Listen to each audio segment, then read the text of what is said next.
남은 거 안 하고 순서로 순서 먼저 하고 개념 먼저 하고 한 두 문제 정도만 같이 호흡 맞춰서 풀어보고 그 다음에 다시 한번 앞에 가서 보게 할게요. 왜냐면은 선생님이 주제 관련 먼저 하다 보면 순서 중간에 개념하다가 끊기는 경우가 생길 수도 있어요.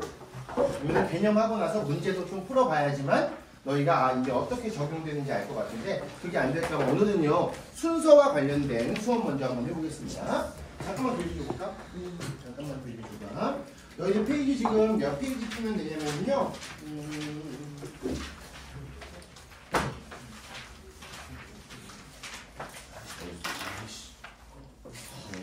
91페이지 한번 펴볼게요. 미안해. 59페이지. 자, 59페이지 한번 펴볼 거고요. 선생님이 컨디션이 막 좋은 편 아닙니다만 그래도 최대한 열심히 너희한테 설명을 해줄 거니 자, 한번 펴보고 자, 수업 한번 해보도록 하죠. 자, 우리 이제 처음에 수업의 시작을 이렇게 한번 얘기해 볼게요. 돌아가고 있냐? 네. 자, 우리 처음에 수업 시작 이렇게 한번 해볼게. 우리 지금까지 주제 관련 문제라고 하는 걸 풀어봤단 말이야. 그렇지? 자, 이 주제 관련 문제를 풀어내에 있어서 가장 중요한 것은 이 주제문이 어떻게 구성되어져 있고 어떠한 표현을 쓰며 왜 우리는 보기형 분석을 해야 되는지 배웠기 때문에 주제 관련 문제에 대해서 올바르게 접근하고 올바르게 풀 수 있었단 말이야. 그러면은 이 주제 관련 문제를 푸는 가장 기본적인 토대가 되는 수업이 선생님하고 고3 수능 수업의 첫 수업이었죠. 맞아요? 우리 개념이 뭔지 사례가 뭔지 왜 우리는 개념만을 파악해야 되고 우리는 왜 우리가 꼭 사례를 볼 필요가 없고 주제문은 개념 속에 나오는지에 대해서 하나하나 배웠단 말이야. 자, 그 수업이 없었다면은 너희가 주제 관련 문제를 풀면 있어서 상당히 어렵거나 맞춤에 있어서도 복잡하고 시간이 많이 걸렸을 가능성이 매우 높습니다. 자, 그럼 우리는 순서 관련 수업도 마찬가지야. 우리가 순서 관련이라고 하는 건 수능에서 총 몇 문제가 나오냐면요. 총 원래 5문제가 나옵니다. 근데 한 문제는 너무 쉬워서 제끼는 거야.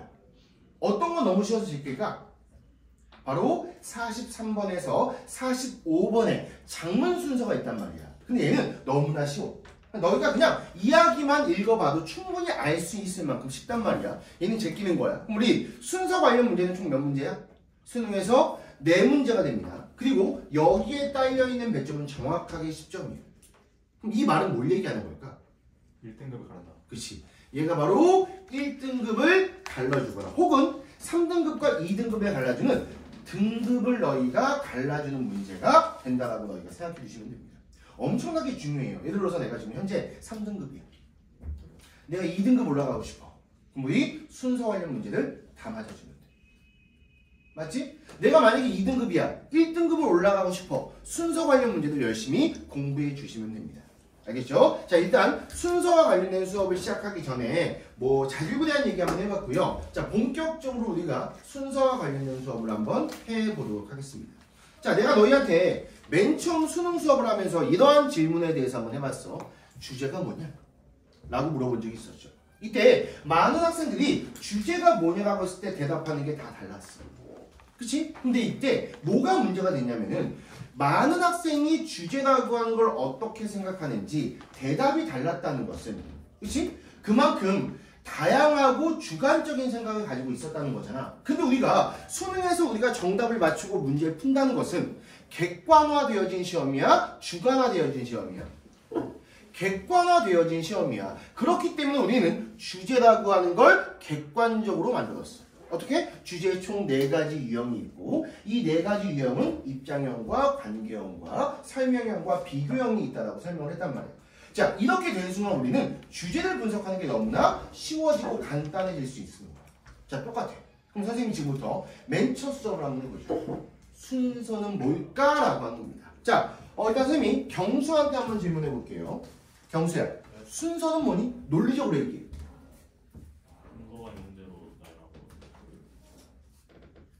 그러면 순수야 진짜? 자, 이번에는 그러면 또 누구한테 물어볼까? 승빈이? 한승빈! 순서는 뭐야? 우리가 순서라고 하는 걸 가장 논리적으로 어떻게 얘기할 수 있을까? 결론으로 이렇게 나아가는 그럼 예를 들어서 결론부터 얘기하고 과정을 얘기하면 안 돼? 괜찮은 거잖아.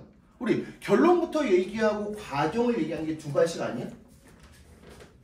자, 니네가 지금 얘기했던 어떠한 답변도 지금 순서가 구하는 거에 대한 논리적인 답변이 될 수가 없어. 맞아? 그럼 이제 선생님하고 가장 간단하고 가장 명확한 순서가 무엇인지에 대해서 먼저 한번 파악 한번 해보도록 하죠. 순서가 구하는 건 바로 앞과 뒤입니다. 자, 반대로 뒤집어 볼까? 만약에 어떤 대상의 앞과 뒤만 파악할 수 있다면 순서는 무조건 정해지게 돼 있어. 맞아? 자, 우리가 봐보자. 무조건 정해줘야 돼. 예를 들어서 봐봐, 선생님하고 태준이하고 세엽이하고의 순서를 정하고 싶은 거야. 그치? 무작위의 순서가 있다고 쳐보자. 이때 만약에 세엽이 앞에는 선생님이 무조건 있어야 되고 세엽이 뒤에는 무조건 태준이가 있어야 된다라고 하는 게 정해졌어. 이 순간 순서는 결정되는 거 맞습니까? 맞아요? 그럼 너희들 순서라고 하는 걸 지금부터는 어떻게 기억하면 되는 거냐? 앞과 뒤라고 너희가 생각을 하시면 됩니다. 이해 갔어? 자, 근데 여기서 한 가지의 문제점이 발생하는 거야. 어떤 문제점이 발생하는 거냐? 우리는 앞이라고 하는 걸 알아야지만, 뒤라고 하는 걸 알아야지만 순서라고 하는 걸 문제 풀 수 있다는 거 아니야? 그럼 우리가 앞과 뒤는 어떻게 파악할까? 이게 어렵다는 거지. 예를 들어서 이렇게 한번 봐보자. 책상이 있습니다. 앞에는 뭐 나와야 돼? 알 수가 없는 거야. 자, 책상이 있습니다라고 하는 문장 뒤에는 어떤 문장이 나와야 될까? 알 수가 없는 거죠, 원래. 이해가? 우리가 순서 문제가 여기서 왜 어렵냐라고 하는 걸 너희는 알게 됩니다. 예를 들어서 주제 문제보다 순서 문제가 어려운 이거야. 주제 문제는 이규성 선생님은 10세기야. 주제라고 하는 거 파악될 수 있어, 없어? 있죠. 이건 솔직히 내가 예를 들어서 주제가 명확하게 뭔진 몰라도 어떤 뉘앙스다라고 하는 걸 어느 정도까지 파악할 수 있어. 맞아? 근데 순서는 이거 자체가 아예 불가능한 거지. 예를 들어서 선생님은 잘생겼어요. 앞에 뭐가 나와야 돼? 알 수 없습니다. 뒤에는 뭐가 나와야 돼? 알 수 없는 거야. 그러면은 우리 순서라고 하는 것은 원칙적으로 앞과 뒤의 내용을 알 수 있는 거야, 없는 거야? 없는 게 원칙입니다. 이것도 중요한 거야. 자, 여기서 우리가 봐봐. 내가 방금 전에 뭐 선생님은 잘생겼다라고 하는 이 문장을 가지고 앞에를 추론할 수 있는 건 가능해, 불가능해? 불가능.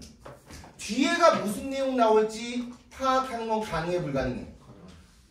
뭐가 나와야 되는데? 내용은 불가능하잖아. 내용. 그치? 중요한 건 이거야. 야, 어떤 내용이 나올지, 어떤 내용이 뒤에 나올지 파악하는 건 불가능할 거 아니야. 자, 이걸 먼저 머릿속에 집어넣어야 돼. 내용적으로는 파악이 아예 불가능한 거야.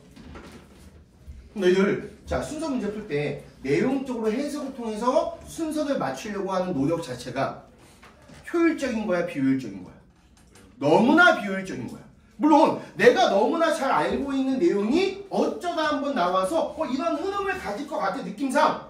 그래서 정답을 딱 했는데 얘가 맞았어. 이런 경우는 상당히 드문 경우가 된다라고 하는 거죠.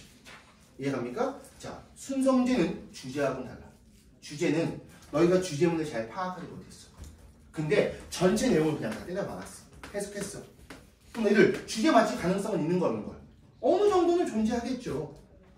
결국 주제 관련 문제는 내가 문제 푸는 방법을 올바르게 파악하지 못해도 시간이 좀 더 많이 걸리다 뿐이지 정답을 맞출 가능성은 존재하는 겁니다. 근데 순서 관련 문제는 절대 아니에요. 너희가 앞만 해석을 잘하고 앞만 구문독해 능력이 뛰어나다 하더라도 맞출 수 없는 게 원칙입니다. 이해가? 그럼 우리는 이렇게 생각해 볼 수 있는 거야. 내용과 해석 가지고는 순서를 맞출 수 없는 당연한 것 같아. 우리는 순서를 맞춰야 될 거 아니야. 그럼 순서는 어떻게 맞추면 될까? 내용과 해석이 아닌 그 무언가를 파악해서 맞추면 된다고 하는 거죠. 이해가? 그리고 이 내용과 해석이 아닌 그 무언가를 우리는 뭐라고 부르냐? 바로 근거라고 불러요. 다만 이 근거는 주제문과 관련되어진 근거가 아니겠지. 오로지 뭐와 관련된 근거야? 바로 순서와 관련된 근거입니다. 그럼 봐봐. 순서와 관련된 근거다? 뭘 알려주는 근거야? 그렇지. 앞과 뒤를 알려주는 근거인 거야. 주제하고는 상관없어. 앞과 뒤를 알려주는 근거야. 그거의 가장 대표적인 게 이런 거 있잖아. 봐봐. 예를 들어서 그녀는 이쁘다가 나왔어. 자, 앞에 내용이 뭐가 나올지 몰라요. 맞잖아. 하지만 앞에 분명히 어떤 대사가 나와야 돼. 그렇지. 그녀가 누구인지에 대한 어떤 여자라고 하는 등장인물은 분명히 존재해야겠지. 이거는 해석과 내용이 아닌 거야. 이게 이제 문법적으로 얘기하면 얘가 대명사잖아. 맞아? 특히나 무슨 대명사야? 인칭 대명사야. 인칭 대명사가 쓰인 순간 얘는 무조건 앞에 뭐가 나와야 돼? 그치? 어떤 대상이 분명히 나와야 되는 거고, 특히나 여기서 뭐가 나와야 돼? 여자 사람이 나와야 된다라고 하는 우리는 파악할 수 있다는 거야. 이게 바로 뭐가 된다? 순서의 근거라는 거야. 그럼 너희들 봐봐. 내가 순서의 근거를 파악하지 못했어. 그럼 이 문제는 틀릴 가능성이 너무나 높은 거야. 거의 80% 이상으로 틀릴 가능성이 높아요. 자, 이번엔 반대로 내가 순서의 근거를 올바르게 파악했어. 내가 해석적인 능력이 좀 부족해. 구문 독해적인 능력이 좀 부족해. 그럼에도 불구하고 어떤 문장을 봐도 이게 근거야. 선생님이 이게 근거라고 얘기했기 때문에 이걸 통해서만 풀어야 돼. 라고 하는 학생은 정말로 구문 독해 능력이 떨어져도 순서 문제는 다 맞출 수 있습니다. 이해가요? 물론 순서 문제 중에서도 정말 극악의 난이도를 갖고 있는 문제가 있어. 그런 문제 정도는 하나 틀려도 괜찮아. 근데 일반적인 보통 일반적인 정답률 한 30%의 문제까지는 다 맞출 수 있어요. 근데 갑자기 정답률이 5%야. 못 맞추겠지. 틀려. 괜찮아. 절대 평가니까. 이해가요? 자, 이렇게 기억하시면 되고요. 자, 그럼 지금부터 순서의 근거에 대한 수업을 할 겁니다. 그리고 일반적으로 선생님하고 일반적으로 순서의 근거는 보통 뭘 알려주는 근거냐면요. 바로 앞 내용을 알려주는 근거다. 앞 내용이라고 하지 않을게. 그냥 앞을 알려주는 근거다 라고 너희가 생각을 해두시면 됩니다. 뒤에를 알려주는 특수한 근거는 이따가 설명을 한번 해줄 거예요. 알겠죠? 그리고 다시 한번 얘기하지만 너희들 절대 내용으로는 앞과 뒤를 파악할 수 없어. 알겠죠? 자, 선생님이 매번 순서 수업하면서 맨날 예를 드는 거 한번 다시 한번 해볼게요. 자, 선생님이 교실로 들어왔습니다. 뒤에는 뭐가 나올까? 절대 알 수가 없는 거야. 선생님이 예를 들어서 너희한테 화를 낼 수도 있고, 맞잖아. 그냥 울 수도 있고, 갑자기 옷을 벗을 수도 있고, 누구랑 싸울 수도 있고, 이걸 절대 알 수가 없다라고 하는 거죠. 맞아요? 다만 미리 힌트 한번 주자면요, 우리가 뒤에 내용은 알 수 없지만 뒤에 핵심어 정도까지는 파악할 수 있어. 왜? 최소한 누구는 나와야 될까? 선생님은 등장해야겠지. 맞아? 아니면 교실과 관련된 어떤 표현은 등장해줘야겠지. 하지만 선생님과 교실을 제외한 어떠한 내용도 파악할 수 없는 거야. 그래서 나중에 우리가 순서 관련 문제에서 뒷내용을 파악한다는 건 정확하게 얘기하면 내용을 파악해야 하는 게 아니고 뭐야? 핵심어 정도만 파악할 수 있다는 것도 머릿속에 기억해 주시면 돼요. 알겠죠? 자, 이제부터 시작을 할 건데 순서의 근거 많아요. 많습니다. 싸그리 다 외워야 돼. 너희가 이 중에서 한두 개라도 외우지 않는다. 무조건 수능에선 그게 근거로 나와요. 알겠지? 자, 처음부터 한번 시작해 보도록 하죠. 써볼게요. 순서의 근거입니다.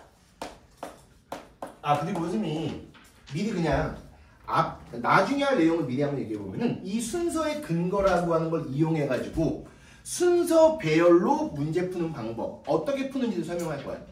요 근거를 가지고 삽입 문제는 또 어떠한 방향을 가지고 풀어야 되는가라고 하는 것도 알려줄 거야. 알겠지? 일단은 이 순서의 근거는 순서 배열 문제와 삽입 문제 둘 다에 적용될 수 있는 근거입니다. 그렇죠? 자, 일단 순서의 근거 가장 첫 번째부터 한번 수업해 보도록 할게요. 자, 뭐라고 써 있니? 첫 번째 키워드. 자, 대명사라고 써 있습니다. 자, 대명사 자체가 너희들 뭐니? 대신. 정확하게 얘기하면은 앞에 나온 명사를 대신해서 받아치는 걸 우리는 뭐라고 해? 대명사라고요. 문법적인 이 정의 자체가 어떤 거에 대해 알려주는 거야? 앞에 대한 힌트가 되는 거 맞아? 예를 들어서 이렇게 쓰였어. 아까 여기 나왔잖아. 그녀가 나왔어. 무조건 앞에 뭐가 나와야 돼? 어떤 특정 사람이 분명히 등장해 줘야 된다고 하는 겁니다. 알겠죠? 그래서 우리가 첫 번째 바로 대명사에 대해서 한번 수업을 해볼게요. 자, 다만 우리 이 대명사에서 너희가 꼭 나중에 판단해야 되는 중요한 게 있거든요. 자, 일단 첫 번째 대명사 종류부터 한번 확인해 볼게요. 대명사라고 하는 건 크게 두 가지 종류가 존재합니다. 첫 번째는 뭐가 있냐면요, 바로 인칭 대명사라고 하는 게 존재해요. 자, 인칭 대명사 말 그대로 뭡니까? 사람이 앞에 나왔을 때 이 사람을 계속해서 그 사람 이름을 얘기할 수 없으니까 남자나 여자를 구분시켜서 그 혹은 그녀라고 얘기하는 거죠. 이런 걸 인칭 대명사라고 합니다. 두 번째 한번 확인해 볼게요. 자, 두 번째는 뭐냐면요, 바로 지시 대명사라고 부르는 거예요. 보통 얘를 지시 대명사라고 부르기도 하고요. 어떠한 선생님들은요, 사물 대명사라고 부르기도 합니다. 자, 지금부터 인칭 대명사와 지시 대명사 이 두 가지 중에서 어떤 게 훨씬 더 우리가 앞에를 파악하기 쉬운 근거일까? 라고 하는 걸 먼저 생각해 보시죠. 자, 예를 들어서 한번 해볼게. 우리 얘가 나왔어. 앞에 분명 뭐가 나와야 돼? 어떤 여자 사람 분명히 등장해야 되는 거 맞아? 마치 이번에는 얘가 나왔어. 자, 얘는 인칭 대명사고 얘는 지시 대명사야. 얘는 분명히 앞에 어떠한 내용이 나올지 모르겠지만 뭐는 나와야 돼? 여자 사람은 분명히 등장해 줘야 돼. 자, 얘 한국말로 해봐. 뭐야? 그것입니다. 그럼 앞에 뭐가 나와야 돼? 씨발 알 수가 없는 거야. 맞아요? 앞에 예를 들어서 남자와 여자가 구분이 되지 않는 사람이 나와도 있었습니다.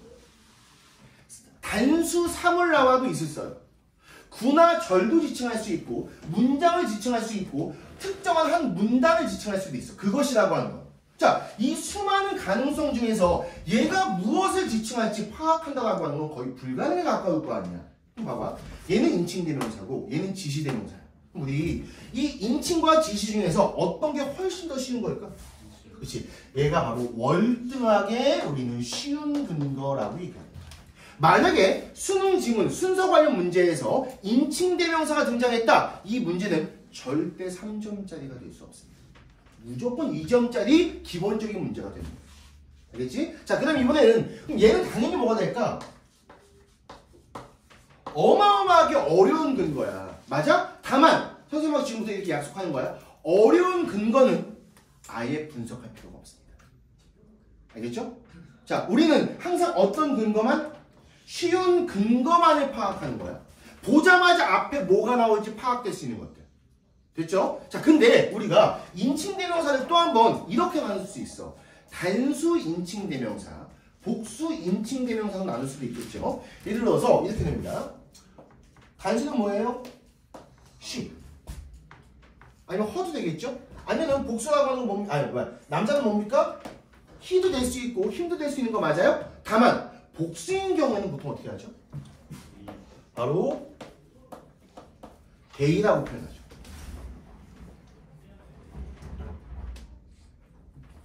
앉으세요. 앉으세요. 부드럽게 얘기하죠. 치키가 있으니까. 빨리 앉아주세요. 자, 이번에는 지시대명사 한번 확인해 볼까요? 이 지시대명사는 존나 어려운 근거이기 때문에 너희가 파악하면 절대 안 되는 근거 중에 하나야. 자, 뭐가 있어요? 얘기해봐. 이 또 this 또 that 맞아요? 이건 이세 복수형. this의 복수형 these. 이번엔 that의 복수형 those. 자, 얘네가 나왔어. 이거 중요한 중에 전혀 중요하지 않은 근거고 개무시해야 돼. 반대로 얘기해보면은 어려운 근거는 출제자가 너희한테 낚시를 한다고 생각하면 돼. 왜? 왠지 얘가 되게 중요해 보일 것 같단 말이야. 근데 실제로는 이 그것이 나왔을 때 이 그것이 어떤 걸 지칭하고 가리키는지 우리는 파악할 수가 없는 거 아니야. 그래서 얘는 출제자가 낚시하는 거야. 절대 파악하면 안 됩니다. 근데 진짜 겹치는 게 있네. 뭐하고 뭐가 겹치는 거야? 그렇지. 이 새끼하고 지금 이 새끼가 겹치고 있단 말이야. 자, 봐봐. they가 나왔어. 물론 they 말고 there도 쓰일 수 있고 them도 쓰일 수 있습니다. 이거 되게 중요해요. 알겠죠? 근데 야 they, them, there가 나왔다고 쳐보자. 그럼 얘가 만약에 인칭 대명사라고 하면 너무 쉬울 거 아니야. 그러니까 등장인물이 몇 명 이상만 나오면 돼. 2명 이상만 나오면 되는 거야. 이거는 눈깔만 있으면 찾을 수가 있단 말이야. 근데 얘가 나오게 되면은 생각보다 어려울 가능성이 높죠. 왜? 늘 등장인물은 눈에 잘 보여. 근데 일반적인 명사의 복수형 같은 경우는 너무나 많이 나올 수가 있단 말이지. 됐어? 우리는 자 중요한 이겁니다. 추가적인 거, 인칭대명사에서 만약에 they, them, there가 나오게 되면요 얘는 첫 번째 뭘 지칭할 수 있고 사람들을 지칭할 수 있는 거고 또 하나는 뭘 지칭할 수 있다? 사물들을 지칭할 수 있습니다. 너희는 이 두 가지에 대해서 무조건 뭐 해줘야 되는 거야? 구별시켜줘야 돼. 얘가? 자 얘는 얘가 됐어. 그냥 무시하면 돼. 아 씨발 어렵겠다 이거는. 파악하지 말아야지. 근데 만약에 얘가 사람들이야. 무조건 얘는 완전한 땡큐입니다. 근데 자 가보자. 얘하고 얘는 솔직히 너희가 선생님한테 순서 수업을 배우지 않는다 하더라도 요 정도는 누구나 파악할 수 있는 근거잖아. 근데 이 새끼는 어때? 알아야지만 파악할 수 있는 거야. 그래서 수능에서 보통 they, them이라고 하는 걸 이용해서 출제자는 마치 낚시인 듯 보이지만 실제 중요한 근거로서 얘를 제시하는 경우가 많아요. 딱 봐도 내가 뭔가 분석해야 되고 좀 더 헷갈릴 만한 거는 더욱더 중요한 근거가 된다고 생각해 주시면 됩니다. 그래서 너희들 여기 써볼게. 얘가 사람들일 때는 쉬운 근거인데 어마어마하게 중요하게 쉬운 근거. 맞아요? 출제자의 의도를 담을 수 있다는 거죠. 얘가 상을 들으려고 하면 똑같이 어려운 근거다라고 너희가 파악을 해주시면 됩니다. 설명이 이해 갔어요? 자, 이게 첫 번째 대명사와 관련된 순서의 근거예요. 자, 이거 꼭 까먹지 마. 내가 한 지금 19년 동안 수업하면서 이 수업을 만든 게 보통 12년 정도가 넘었거든요. 12년 이상의 수업을 하면서 얘 때문에 틀린 경우가 엄청 많아. 분명히 나왔거든? 근데 솔직히 너희들 댐이라고 하는 건 내가 머릿속에서 찾아야겠다라고 생각하지 않으면은 잘 보여 안 보여? 안 보이고 무시하고 지나칠 가능성이 매우 높단 말이야. 맞아? 그렇기 때문에 얘가 이것만 파악했으면 너무나 쉬운 문제인데 이것 때문에 틀린 경우가 엄청나게 많습니다. 다만 요거 같은 경우는 이 두 가지를 구별시키기 위해서는 최소한의 해석 정도는 해주셔야 됩니다. 그래야지 얘가 사람 들일지 삶을 들일지 파악할 거 아니야. 보통 얘네 뭐만 파악하면 되냐? 행위 정도만 파악하면 돼. 알겠지? 예를 들어서 얘가 데이가 나왔어. 얘네가 사람들이 할 수 있는 행위를 했어요. 예를 들어 데이 프레딕. 프레딕이 뭡니까? 예측하다잖아. 그럼 보통 예측한다라고 하는 건 자, 앉으세요. 교정 잘했어? 아팠나 보다. 교정하다. 교정 존나 아프잖아. 쏘는 거 아닌가? 교정해본 사람. 쫄 때 안 아프냐? 진짜? 존나 아프다고 하는데. 진짜 아프다. 엄청 아프대. 자, 어쨌든 잠깐 와서 얘기한 거고. 자, 뭐 얘기하려고 했지? 민주 씨발 까먹었네. 찍고 계시.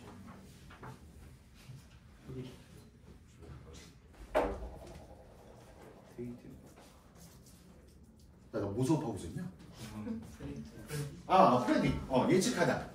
예측하다면은 얘가 사물들이 될 가능성보다 뭐가 될 가능성이 높아? 사람들이 될 가능성이 매우 높게 되는 거예요. 얘가 이런 식으로 너희가 파악할 수 있다는 거 기억해 주시면 돼요. 중요합니다. 포인트 잘 짚어야 돼. 얘는 여기 나왔어. 나 말고 다른 새끼들도 다 맞추겠구나. 맞지? 근데 얘가 나왔어. 병신 새끼들 모르겠네. 나만 이걸 파악하면 올바르게 맞출 수 있겠구나. 개땡큐, 개꿀이라고 생각하시면 됩니다. 진짜야, 농담 아닙니다. 이번 수능에서도 분명히 나왔어요. 작년 수능이었죠. 근데 이거 파악하지 못한 새끼 존나 많았어요. 그러니까 내가 맨날 강조해도 파악하잖아. 그래서 내가 올해는 그냥 대놓고 씨발 중요하다고 얘기하는 거야. 왜? 안 해오니까. 지긋지긋하게 안 해요. 자, 첫 번째 이해 갔죠? 자, 이제 두 번째 한번 확인해 보도록 할게요. 자, 두 번째 근거는 선생님이 뭐부터 써놨을까? 자, 자, 연결사입니다. 아, 미친 듯이 중요하죠. 바로 연결사 한번 수업해 보도록 하겠습니다. 보통 애들 연결사라고 하는 것도 크게 두 가지 종류가 있습니다. 우리는 이렇게 배워요. 순접의 연결사가 있어. 또 뭐의 연결사가 있을까? 역접의 연결사가 존재하겠죠. 자, 우리 보통 자, 첫 번째 우리 얘는 순접의 연결사도 존재하고 두 번째 역접의 연결사도 존재합니다. 이때 우리는 보통 순접이라고 하는 거에 가장 대표적인 게 이런 것들. therefore, 따라서 그러므로, in addition, 게다가 등등등이 있습니다. 맞아요? 자, 이런 걸 우리가 순접의 연결사라고 하는 거고 역접은 딱 두 개가 가장 대표적 아닙니까? 뭐, but과 however가 가장 대표적인 거예요. 자, 이때 순접과 역접 중에서 앞을 파악하기 월등하게 쉬운 건 뭐가 될까? 역접이에요. 자, 예를 들어서 한번 봐볼게요. 자, 따라서가 나왔다고 쳐보자. 따라서 선생님은 기뻐합니다. 앞에 뭐가 나와? 알 수가 없는 거야. 근데 왠지 봐봐, 따라서가 나오면 되게 중요할 것 같지 않아요? 순서 관련 문제에서 보기가 딱 A가 나왔는데 막 더스가 나왔어. 왠지 이걸 가지고 뭔가 문제 풀어야 될 것 같단 말이야. 근데 실상 이거 알 수 있어 없어? 없는 거야. 따라서 선생님은 기뻐하고 있다? 누군가가 뒤져서 기뻐할 수도 있는 거고 누군가가 살아서 기뻐할 수 있는 거고 내가 갖고 있던 주식이 올라서 기뻐할 수도 있는 거고 이 수많은 가능성 중에서 어떻게 파악하겠냐? 맞아? 하지만 우리가 역접이 나오면 얘기가 좀 달라집니다. 역접은 정확한 내용까지 파악할 수 없지만 우리가 특히나 뭘 파악할 수 있어? 플러스와 마이너스를 파악할 수 있다는 아주 커다란 장점이 존재하는 거예요. 예를 들어서 우리 그러나 선생님은 마이너스다. 앞에 뭐가 나와야 돼? 플러스. 선생님에 대한 플러스는 나와야 되는 거예요. 얘가 그렇기 때문에 우리는 이 순접의 근거라고 하는 걸 우리가 어려운 근거라고 얘기합니다. 맞습니까? 이 역접의 근거라고 하는 걸 엄청나게 쉬운 근거라고 얘기합니다. 다만 이 역접이라고 하는 것도 나뉘어요. 방금 전에 선생님이 역접이라고 하는 건 어떨 때 쉽다고 했었어? 플러스와 마이너스가 구분되어져 있으면 되게 쉽습니다. 맞잖아. 선생님은 씹새끼예요. 너무 쉬운 거야. 왜? 앞에 뭐가 나와야 돼? 선생님에 대한 플러스의 입장이 나와줘야 되는 거거든. 하지만 봐봐. 하지만 입시의 한 수 학원은 시흥 능곡동에 존재하고 있다. 앞에 뭐 나와야 되는데요? 야, 씨발 어려운 거야. 맞아? 자, 이것까지 너희는 파악해야 돼. 역접이라고 하는 게 쉬운 건 맞습니다. 다만 이 새끼가 쉬워질 때는 특히나 뭐가 존재할 때? 플러스나 마이너스라고 하는 입장이 존재하게 된다면은 얘는 정말 쉬운 근거가 맞아요. 근데 만약에 플러스와 마이너스라고 하는 입장이 존재하지 않아. 그럼 얘는 실제 쉬운 걸까 어려운 걸까? 어려울 가능성이 존재합니다. 그러니까 쉬운 것을 가장한 어려운 거예요. 이해갔죠? 자, 대부분 근데 역접이 나오면은 플러스와 마이너스가 나오는 가능성이 한 60%. 그게 안 나올 가능성이 40% 정도가 돼요. 예를 들어서 이런 거는 좀 쉬운 거야. 하지만 범죄가 없어지고 있다. 이거는 일단은 플러스 마이너스 될 수 있어 없어? 될 가능성도 존재하는 거지. 그치? 자, 그렇기 때문에 예를 들어서 범죄가 없어지고 있다? 뭐 범죄에 대한 플러스는 아닐 거 아니야. 그럼에도 불구하고 뭐가 나와야 돼? 뭔가 마이너스적인 내용은 나와야 돼. 뭔가 얘가 정확하게 뭐에 대한 플러스와 마이너스가 정확하게 나눠져 있지 않는다 하더라도 풀 가능성은 존재합니다. 알겠죠? 다만 이때는 자, 얘가 안 나왔어. 어느 정도의 해석적인 능력이 바탕이 돼야 돼. 이해가요? 그렇게 너희가 기억을 해두시면 될 겁니다. 자, 그런데 선생님 중요한 두 가지에 대해 추가적으로 설명할 거야. 뭐냐면요, 바로 순접과 관련되어진 겁니다. 자, 순접은 일반적으로 너희가 파악하면 안 되는 어려운 근거입니다. 다만 이 순접에서 어마어마하게 중요한 근거가 존재해요. 자, 봐봐. 중요한 근거, 쉬운 근거라고 하는 것은 앞에 뭔가를 파악하기 쉬운 거 어려운 거야. 엄청나게 쉬운 거고 경우의 수가 많은 거야 적은 거야? 엄청나게 적은 걸 얘기합니다. 순접 중에서 유일하게 경우의 수가 어마어마하게 적은 딱 한 가지가 존재해요. 바로 그게 뭐가 되냐면요, 유사의 연결사. 미친 듯이 중요합니다. 자, 실질적으로 우리 수능에서 유사의 연결사가 등장하게 되면요, 대부분의 학생들은 이거를 내용적으로 공부하게 돼요. 봐봐, 유사하게도 그녀의 분홍색 원피스는, 그치? 나에게 좌절감을 제공해 주었다. 그럼 봐, 원피스가 나에게 좌절감을 주었으니까 유사한 내용을 파악해야겠다 라고 할 거 아니야. 근데 내가 아까도 얘기했어. 내용은 파악할 수 있어, 없어? 이해가? 근데 우리가 그냥 이걸 배우지 않으면은 나도 모르게 내용을 파악하려고 노력한단 말이야. 이 순간 너희는 수능에서 어려움을 느끼게 돼요. 알겠지? 자, 그럼 우리 유사의 연결사는 그렇게 파악하는 게 아니야. 얘는 마치 역접처럼, 마치 시나 시처럼 엄청나게 쉬운 겁니다. 알겠죠? 자, 그럼 우리 유사의 연결사 어떤 게 있죠? 자, 내가 프린트까지 줬어. 유사의 연결사. similar, insimilar, likewise. 맞아요? 또 뭐 있어? by the same token. 지금 안 하고 하면 어떡할 거야? 물론 유사의 연결사 중에서 가장 대표적인 건 뭡니까? 뭐 similar이가 가장 대표적이잖아. likewise하고. 다만 by the same token도 가끔씩 나올 수 있다는 거 기억해 주시면 됩니다. 자, 그리고 이제 선생님하고 수업하면서 나하고 한 가지 약속을 해줘야 될 것 같은데 어떤 약속 할 거냐면은 선생님하고 순서 관련 수업에서만큼은 앞 내용을 그냥 편의상 A라고 표시할게요. 앞에 무언가를. 알겠지? 뒤에는 그냥 편의상 소문자 B라고 표현할 거예요. 수업할 때 약속하자. 지금은 유사의 연결사가 나왔을 때는 어떻게 되는 거냐? 일단 유사잖아. 유사니까 A와 B, 앞과 뒤는 당연히 내용이 뭐가 돼야 될 거야? 유사할 거야. 맞아? 근데 이건 우리는 파악할 수 있다 없다? 없는 겁니다. 여기서 중요한 건 유사의 연결사가 쓰였을 때 앞과 뒤의 내용이 똑같다가 아니야. 바로 뭐가 달라지는 거냐? 두 개가 분명히 완벽하게 달라지는 게 존재하거든. 뭐가 달라져야 돼? 그 대상은 무조건 달라져야 돼. 자, 생각 한번 해볼게요. 너희들 유사하게도 마찬가지로는 똑같은 표현이지. 자, 이렇게 한번 써볼게. 유사하게도 개미는 뭐뭐 한다? 나 지금 일단 뭐뭐 한다라고 했어. 내가 왜 뭐뭐 한다라고 했는지 알아? 내용 파악할 필요 없거든. 맞아?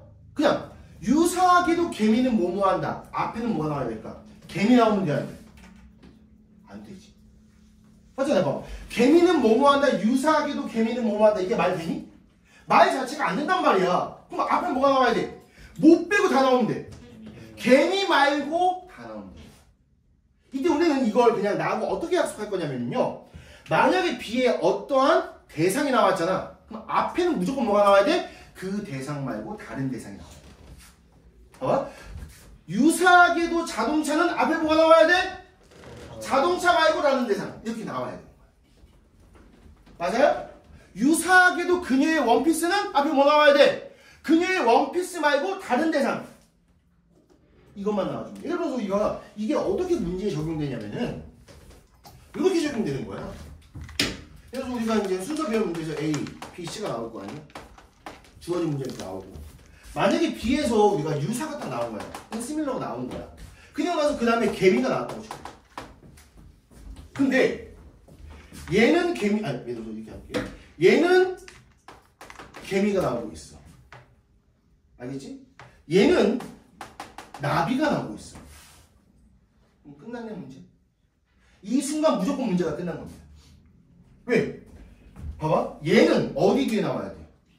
B 뒤에 나와야 돼. 이때 나중에 생각하고 첫 등장과 후 등장이라고 하는 개념도 배울 건데 개미라고 하는 게 언제 처음 나왔어?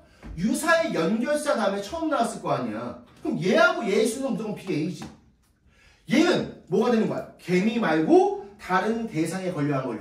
걸린단 말이야. 그럼 뭐가 되는 거야? 얘는 C, B, A가 그냥 결정돼. 해석도 1도 필요 없는 겁니다. 이게 바로 유사의 연결사가 갖고 있는 어마어마하게 중요한 장점입니다. 근데 실질적으로 순서 관련 문제에서 이 유사의 연결사라고 하는 걸 수업해주는 선생이나 공부하는 학생이 생각보다 많이 존재하지 않아요. 그 말은 내가 만약에 이러한 근거를 올바르게 분석해서 특히나 by the same token 나왔다고 해봐. 다 뒤지겠네. 맞잖아. 이런 걸 내가 만약에 올바르게 파악했다. 이거 3점짜리 문제 될 수 있거든. 3점짜리 문제가 나한테는 0.1점짜리보다 더 쉬워질 수 있다는 거죠. 얘가 우리 유사의 연결사 외워야 돼, 안 외워야 돼? 외워야 돼. In similar, similarly, likewise. 또 마지막 뭐? By the same token. 적어. 아, 진짜.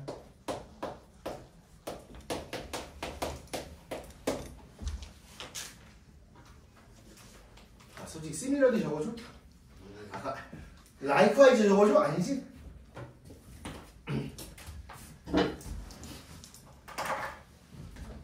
자, 이번엔 추가적인 거 생각 한번 해볼게요. 잠깐만 선생님하고 우리 다시 한번 주제 관련 수업 살짝만 넘어가 볼게요.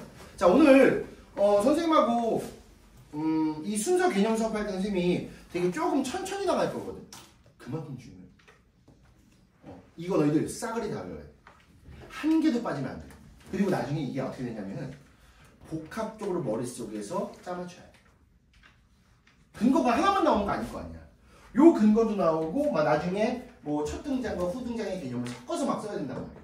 그렇기 때문에 이 모든 근거는 머릿속에 완벽하게 기억해놔야 돼. 잠깐 내가 주제 관련 수업으로 넘어간다고 했었는데, 자, 주제 관련 수업에서 우리가 지문의 구성이라고 하는 걸 배워.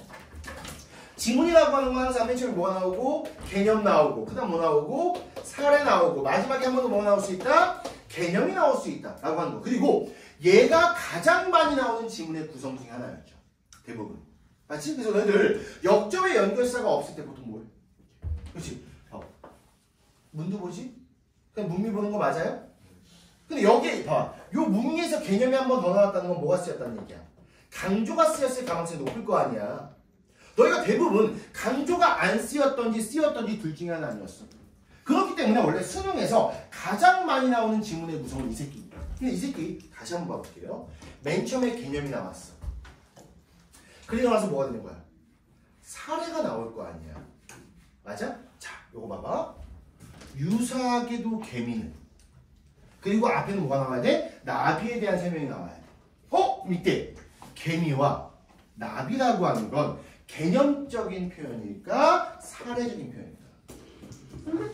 그치? 사례적인 표현이 될 가능성이 매우 높을 거 아니야. 이해가? 자, 기억해놔. 유사는 무조건은 아닙니다. 무조건은 아니지만 일반적으로 뭐와 함께 자주 쓰인다? 사례와 함께 자주 쓰인다는 것도 엄청나게 중요해요. 예를 들어서 뭐냐면은 내가 어떠한 주장, 개념을 먼저 얘기했어. 알겠지? 자, 지금 조금 교실이 더워서 우리 예은이 좀 처지잖아. 그치? 얼굴 빨개졌네. 술 먹었냐? 혹시?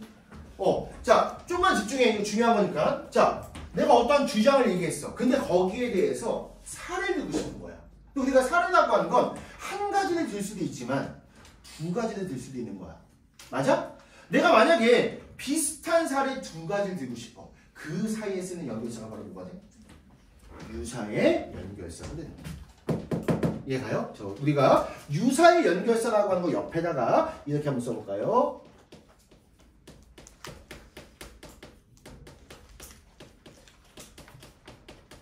이렇게 한번 써보죠. 보통 유사의 연결사라고 하는 건 뭐와 함께 자주 쓰인다? 사례나 예시와 함께 자주 쓰인다. 그럼 예를 들어서 어떤 질문 나왔는데 for example과 similarly가 나오고 있어. 이거 씨발 잘못하면 개꿀. 잘하면 개꿀이겠구나. 맞아? 이렇게는 너희 서연아 작년에 순서 수업할 때도 잤잖아. 올해는 들어야 돼. 내년까지 생각하겠니? 유명한 학생이야. 나이 돈을 가져다 주는. 왜? 꺼졌어? 아니요. 꺼졌지? 자, 요거 이해가니? 이거 되게 중요한 거야. 다시 한번 유사라고 하는 것은 사례와 같이 쓰일 가능성이 매우 높다는 거 추가적으로 기억해 주시면 됩니다. 됐어요? 자, 그 다음에 이제 우리가 순접의 연결사 중에서 유사의 연결사 말고 한 가지 더 기억해야 되는 게 있는데 얘가 바로 예시의 연결사입니다.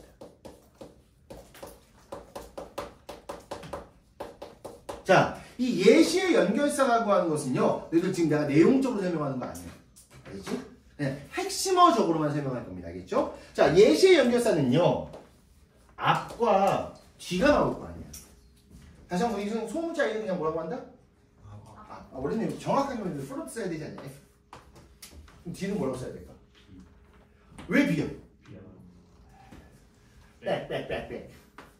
이렇게 쓰는 게 맞는데 그냥 편의상 그냥 A, B라고 쓴 거다. 자, 봐봐. 앞에는 개념이 나오고 뒤에는 사례가 나올 거 아니야. 근데 이걸 너희들 순서 관련 문제에서는 내용적으로 파악하지 마. 만약에 내가 어떠한 순서의 근거도 등장하지 않고 for example만 나온 거야. 그럴 수 있잖아. 맞아? 그럼 너희는 딱 두 가지만 기억하면 돼. 자, 이 예시의 연결, 색깔 좀 바꿔서. 이 예시의 연결사라고 하는 건 나중에 배울 뭐하고 연결이 되냐면요. 바로 첫 등장과 연결될 수 있습니다. 예를 들어서 개미는 뭐의 첫 등장이에요? 개미의 첫 등장이에요. 예를 들어서 파란색은 뭐의 첫 등장이야? 파란색의 첫 등장이야. 이게 첫 번째 중요한 점. 맞아요? 그 두 번째는 뭐냐면요. 내용이 아니고 단어적인 거에서 이 A, 앞 내용은 뭐가 나올 거냐면요. 포괄적인 단어가 나올 거야. 맞아?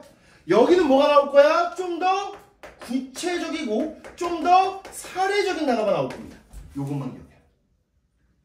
예를 들어서 우리가 이거야. 예를 들어서가 나왔단 말이야. 그 다음에 여기 국, 영, 수가 나왔어. 앞에 뭐가 나올 수 있어? 수능이 나올 수 있는. 이해갑니까? 우리가 예시에 여기서 물론 얘가 제일 중요해. 첫 등장이 제일 중요합니다.